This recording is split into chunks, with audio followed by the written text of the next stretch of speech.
Well, now we will start our dialogue. Really, both presentations were fantastic, and they talked about the city and how architects can transform the dreams we all have for the city, how we can transform them to reality. You know, I had. First of all, I wanted to start with, I had prepared just a very little text by Aldo Rossi, because I grew up in those ages last century, much before than you know.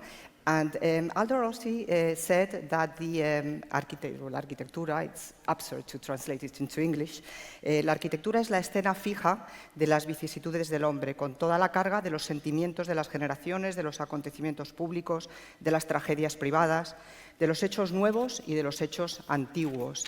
But after this, I really loved also your introduction with Ralph Waldo Emerson text, and how the city is really the stage in which we live. No? So first of all, I wanted to ask you what type of city you are thinking about.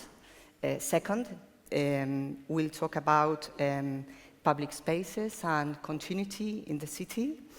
And after, we can end how to do it, because first of all, what type of city and what type of public space, but now how can we architects do it, with what type of tools? And also how we can transmit this, how you transmit this to younger generations and to students, because really I have learned a lot from your presentation. So first of all, we can start with what type of city do you think? Are you thinking, do you have in mind, do you think the city just like a collage with independent buildings that are set one beside another, not with any dialogue between them, or moreover you are thinking about buildings that are not alone, that they talk to the nearby buildings? Or what type of city do you think about? Yes, but as an architect, yes, not as a writer, because really we are supposed to transform into reality, you know, the dreams others have about the city. So first of all, I know, Farshid. Okay, I'll go. Thank you. Can you hear me? Okay. Well, I mean, I think unless you are lucky or unlucky to get one of these developments where you are starting from scratch, I think you know, the relationship between a new building to other buildings in the city and what kind of city it produces, I think it very much depends on the kind of in which city, because with it develops, it comes all kinds of things. So you know, in France, an architect steps into a master plan that has already been designed by, you know, very often architects who were acting as urbanists or urbanists. And I think in Spain, you very often have that too. In Holland, you know, very often architects are brought together to kind of design a master plan before each one of them go and design perhaps a plot. In the UK, we don't have this situation. So it's a much more negotiated process, where every building has to define its context, to define you know, the potentials and the constraints, and define its vision through setting up that kind of context each time. So it's not, you don't really have the possibility of thinking of the city at large. So your contribution is really through the building itself.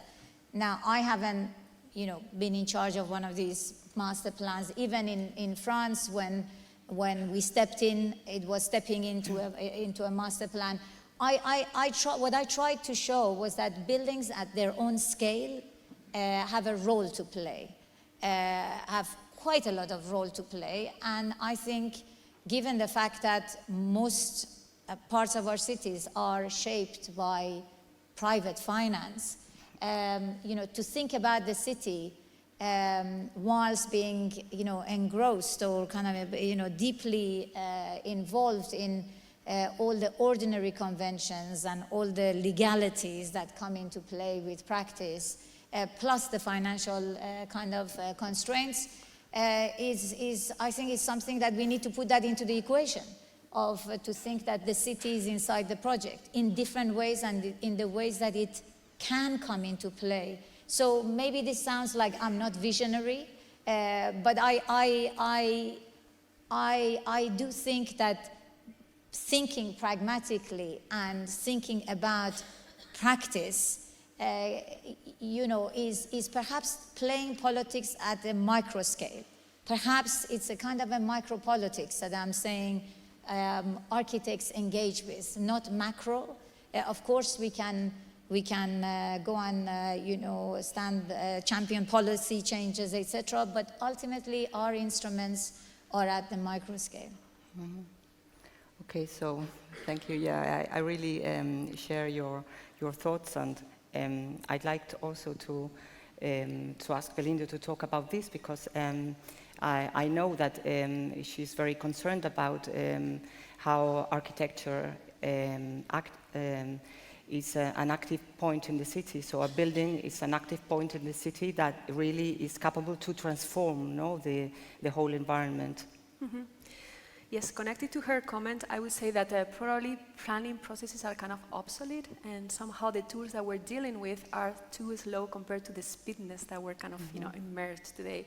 So it feels that somehow, the planning goes at its own pace, planning for the next 30 years, whereas we don't know we're gonna be here, how we're going to be relating to each other or working or talking to each other in 30 more years. So I just wonder how the cities could actually be more experimental, which is extremely risky or difficult sometimes, because they have to follow some rules, because there have to be some code and some rules to follow. But at the same time, I think that if that kind of creativity could actually spark in transforming the city in a more kind of a speedy way, or being able to test ideas and to actually make mistakes, so that we can actually be more dynamic and respond to people's needs and to society's needs, and to kind of, how everything is changing so fast, but still the planning tools are exactly the same that they were 20 years ago or 30 years ago. So it feels that we are not responding as professionals to this dynamic reality, and I think there is a room for that. And also that is related to the fact that, we have to define or design new tools for this kind of public participation. It was mentioned yesterday, Jose Maria was mentioning that it's not only about asking people, of course. I had a chance to work in France last year, and they were very kind of strict about that, and they say if you want to participate, you actually have to kind of know about it before that. So if you want to come for the workshops next week, you have to come this week to actually go through all this information. So it's not just about I like it or I don't like it, it's like about being really engaged.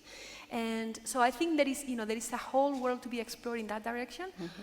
We are kind of testing some ideas, but still, I think there's room for improvement. That's not a question. Mm-hmm. Yeah. Mm-hmm. Yeah, I agree that really tools are the same as many years ago, but our way of looking at architecture is completely different. Yes. You said at the beginning of your lecture how you studied in some years where all the social part for architecture was not the main part, and really I've seen in your work. From that very fantastic Eco Boulevard, how this piece of architecture really changed all the area, because it transformed absolutely, the neighborhood, So maybe with similar tools, but with another way of looking at our city and at architecture, you can get along with all these projects. And in this way, I really liked also in FARSHID's presentation, the way you showed your last projects, looking towards the city, not only looking at the building, at the image of the building, but how you looked at the city through the windows of your new buildings, no? The way of looking at the city. And also, well, in your work, since first project in Yokohama, that was really also a very new project of for the city, with this continuity, you know, with landscape and with with the city, you know. I'd like you to talk us about your way of thinking public space. You started thinking about public space and talking about public space. What type of public space you are thinking about? Is there a continuity, or maybe introducing nature into the city or densifying the city? Afterwards, we can also talk with Belinda about densifying the city. Well, the way of looking at the city from architecture. I mean, with city comes density, but different cities have different densities. So I don't think architecture's fundamental problem is density, and nor is it about nature, because we, you know, buildings have always had to deal with nature, with gravity, with you know, sun and light. I don't think these are somehow new problems, even though you know, we've sometimes forgotten that in the midst of building buildings, we've had adverse impact on nature, which I think by now in most areas of the world is almost regulated. You know, you can't build in an unsustainable way when we are in another level where clients are boasting about the label of their, you know, the level of investment they have in sustainability. So I personally am interested in putting, again, I say, architecture into the equation, because for so long architects have been in some ways having their architectural conversations privately as something that they kind of are doing. And when we've been discussing decision-making around the table, whether it's with clients and planners and mayors, etc., we've talked about engineering issues, just practical issues. But you know, you give the same brief to 5 or 8 architectural teams in a competition, they come with different responses. That's the architecture. They all have to fit the program, they all have to deal with the practical issues, they all have to stand up, and they will have to be sustainable. What's the architecture? So I think it's the way we organize all of these, and how the addition of all these practical decisions produces something other than just the practical decisions, that I think becomes the architecture of the city through the buildings that we do. So I think that's what I think we should be. We should not think of architecture versus the city. That I guess is my big message. And Belinda, about density or public spaces, because I'm really fond of your last projects. I studied quite well your project for Cuenca, Ecuador, because it was presented, it was awarded in the International Awards of the Spanish College of Architects, so compliments, because it's a very beautiful project. Not just beautiful, the images you showed, but also how much hard work of trying to know what happened in every point of the city. So just public space, density. Yeah. Well, I think, and that is connected to her comment, I like this idea of, I don't see such a kind of a strict limit between the architecture and the city at all. It's kind of, the limit is kind of blurry. And I think it's very obvious in some of your projects that you are really dealing with, the architecture is also public space, and the public space becomes part of the architecture. So, and I think that is also something that I found kind of shocking, because when I first started to teach in the US, over there is very kind of silos. You either are an architect or an urban designer or a landscape architect, and when they ask me, what are you? I said, I don't know, I study in Madrid, I know about everything, which is kind of, it's a little bit bold, but it's a little bit like that, because at school we were dealing at different scales, we were dealing with the city, but also with the architecture, with the urban design, so I don't see the limits. For me, the limits are very artificial. Of course, there is some expertise about landscape. I mean, I understand and I have full respect for that, but I don't think that is kind of different conversation. Everything is kind of mixed, and again, believe in the power of architecture to create a better city. And that's where the limit kind of disappears.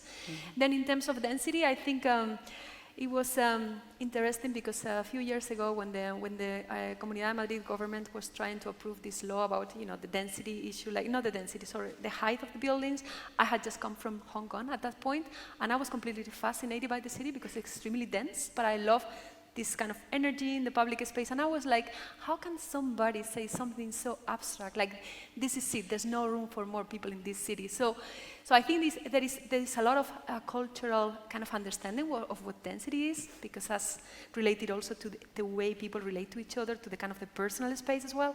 But I think also there is room for improvement, and there is room for also not only it's a density issue, it's about how can you make more programs, more things happen together in the same space. And I think that is related to the idea of efficiency.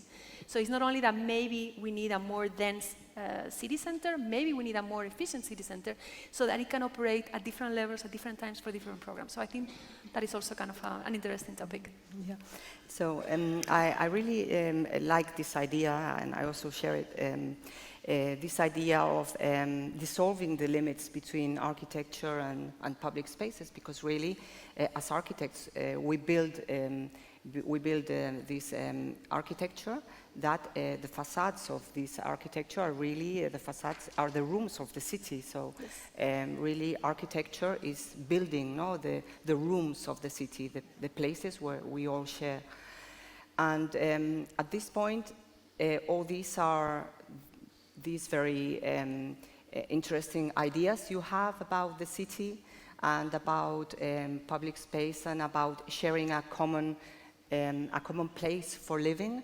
But as architects, we have the difficult task of doing this, of making this a reality. So what tools do you guess it's necessary to have as architects to come to reality, these ideas? What tools an architect should have to build these rooms for the city? A lot of luck.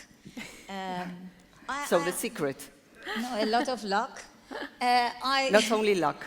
No, I mean it. Because there are many students here. I think, no, but I think it's important that they know that the career of an architect is also a consequence of circumstances you find yourself in. It's not about just having ideas.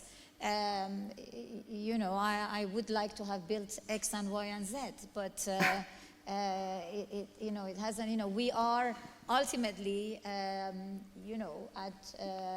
the mercy of who decides to kind of ask us to work on their projects. So what tools do you need? I think ideally you would be agile as a thinker, and you would always have your mind deeply into the kind of the task at hand, but at the same time thinking beyond it, because when we are talking about the relationship between architecture and the city, a building is an accommodation for a particular set of spaces and activities.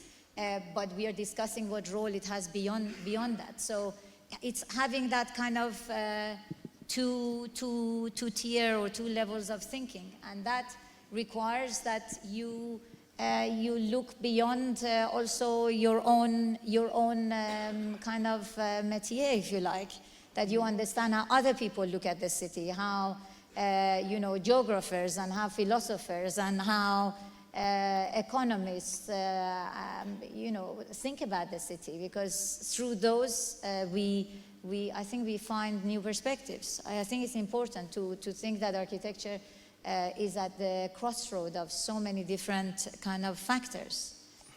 So it's not only luck, because it's not only luck, really, because also you've thought a lot about this. You've written 3 books. and That's when I was not lucky. I spent time thinking.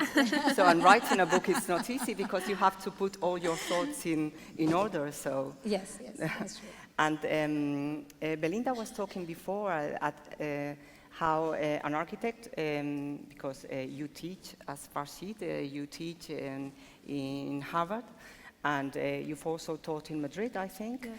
So you were talking about how you still keep learning, no? And maybe this is something that is present at the time you are transmitting the way you look at architecture and the way you work in architecture to the students. So in which way both things, teaching and your own work as an architect, have any common points? Okay. One remark, I don't think it's only luck. I'm sorry, you're being very humble. I So think, I think it's a combination of multiple factors, and luck is one, but of course hard work and stubbornness somehow, because there is, I think reality is extremely challenging and sometimes very, very disappointing, but we have to keep on fighting, and I was very inspired by your presentation. I had a technical issue yesterday, and by seeing your presentation, it's like, yes, I have to keep on fighting, because somehow, if you kind of, if you quit, you just get lost. So somehow you have to have a vision, you have to keep on working, and then of course there is some luck in the road, in that path, but it doesn't happen like that. So just for that. Regarding the teaching aspect, I think for me it's very important to always have one foot set on reality and one foot on utopia. I'm not that interested in this approach of only talking about ideas. And I'm not saying it's not interesting. I'm not personally that interested because I'm very much a practitioner, and I deal with reality, and I have worked a lot in Latin America where reality is extremely complex. So I just can't ignore all that. So it's just when the teaching is very much just about talking about ideas or making up new problems, I always wonder, there's so many existing problems already in the world that it would be great to have so many creative people coming up with solutions for it. So, but then at the same time, it's not only about reality, because reality is kind of demolishing and destroying everything, and there would not be any option of improving or innovating if you just stick to reality. So reality is there. So of course we need to aim high. We need to aim for the best, and keep on fighting. So there is a lot of hard work also, and then of course this idea of being connected to academia and always teaching makes me feel very young, because I'm always learning. So I consider myself also a student. It's like, yeah, sure. I mean, I keep on learning every time, so I feel extremely young and privileged of being exposed to so many realities.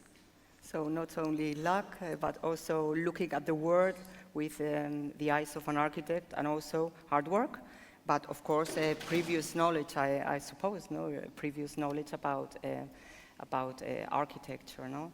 So also I'd like to ask the audience for some questions, because it's really a great opportunity to have here FARSHID and Belinda.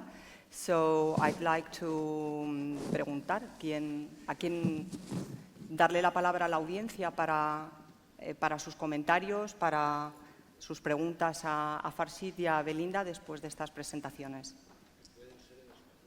Sí, por favor, hablar en español, hablar en...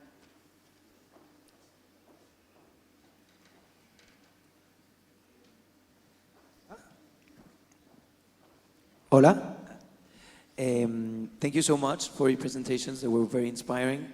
I had a question for both of you, but more related to Belinda's presentation.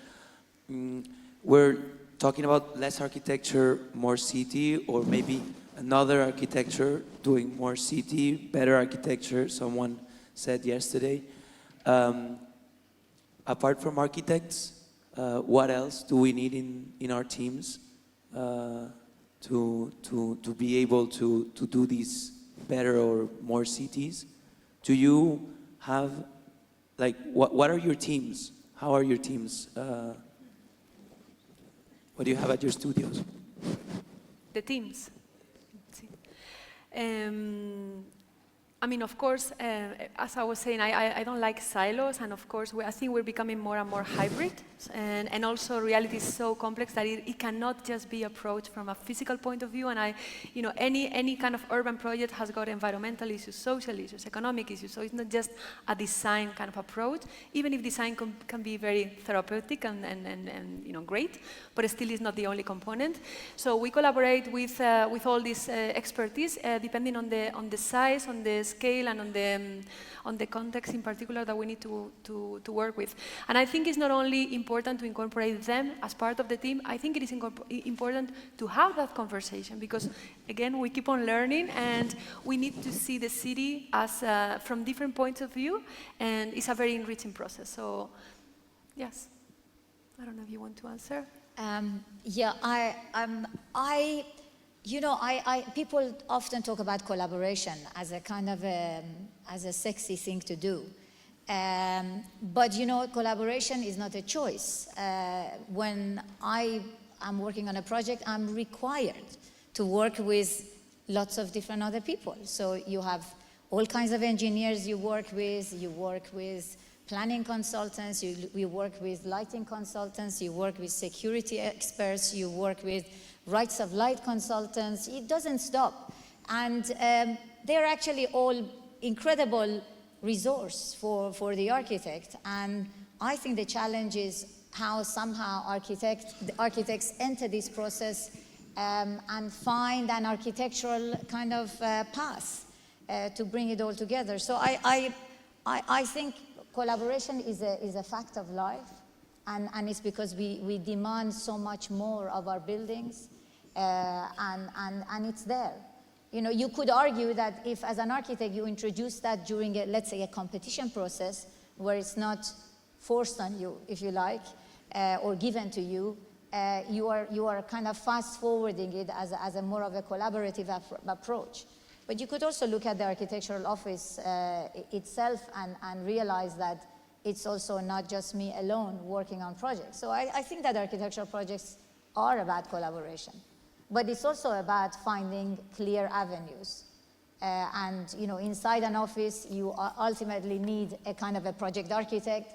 And within the larger team, I would argue the architect is the one that binds them together. ¿Otra pregunta?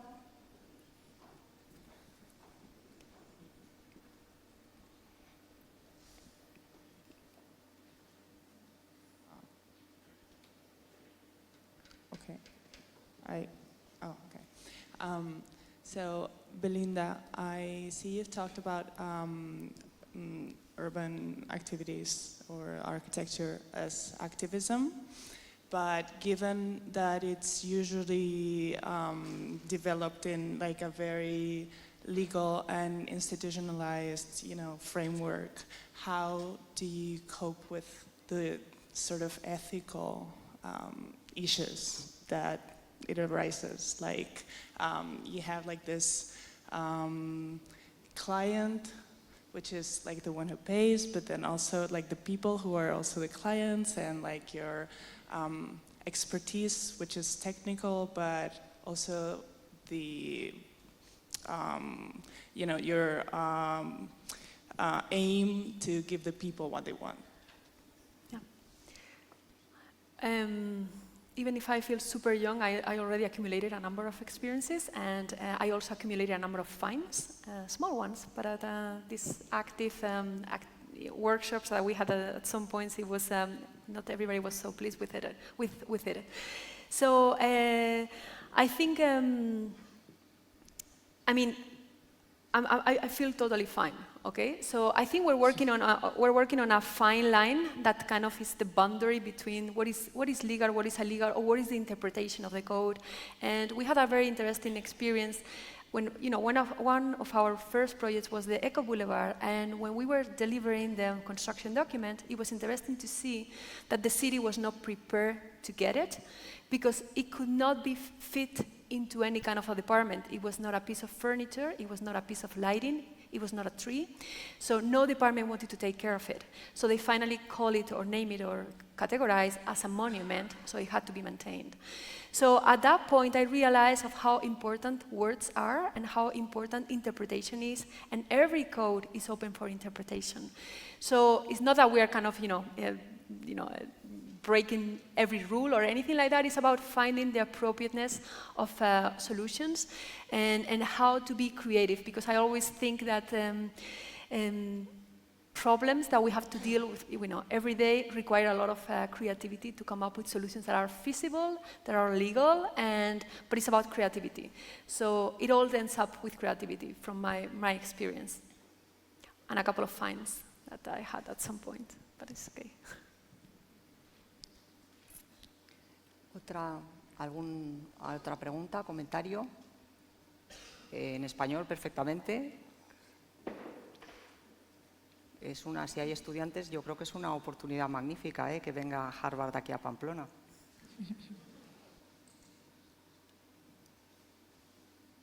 No me puedo creer. Hemos hablado mucho. Bueno, pues... No podemos seguir en el...